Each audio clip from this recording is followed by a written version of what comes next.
গেল ১৭ তারিখ থেকে প্রবল বর্ষণ ও পাহাড়ি ঢলের কারণে সিলেট ও সুনামগঞ্জের সার্বিক বন্যা পরিস্থিতির আরও অবনতি হয়েছে। বন্যায় সিলেট, সুনামগঞ্জ এই দুই জেলাসহ মৌলভীবাজার ও হবিগঞ্জের বেশ কিছু এলাকা এখন পানির নিচে।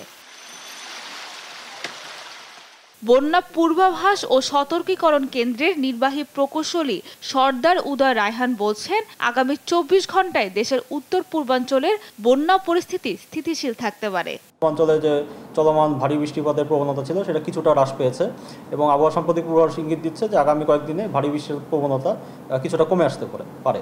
এর ফলে আশা করা যাচ্ছে আগামী ২৪ ঘন্টায় সিলেট, সুনামগঞ্জ অঞ্চলে বন্যা পরিস্থিতির গুরুতর অবনতি হবে না, পরিস্থিতি স্থিতিশীল থাকতে পারে এবং পরবর্তীতে ক্রমান্বয়ে পরিস্থিতি উন্নতির দিকে যাওয়ার একটা সম্ভাবনা রয়েছে।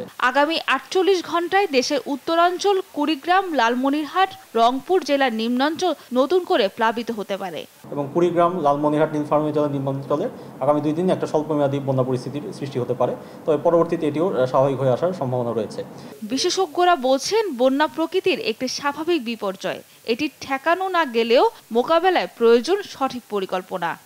এটা হচ্ছে আষাঢ় মাস, এ সময় বৃষ্টি হওয়া খুবই স্বাভাবিক এবং বেশি বৃষ্টি হলে বন্যা হওয়া স্বাভাবিক। সিলেটবাসীকে বাঁচাতে বন্যা নিয়ন্ত্রণ বাঁধ নির্মাণেরও তাগিদ দিয়েছেন তারা।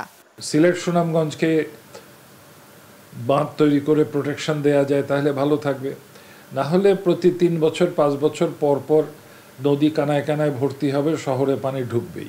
এদিকে আবহাওয়া অধিদপ্তর জানিয়েছে, আগামী ২ দিন সারা দেশেই বৃষ্টি আরও বাড়তে পারে। সাবরিনা মজুমদার, দেশ টিভি, ঢাকা।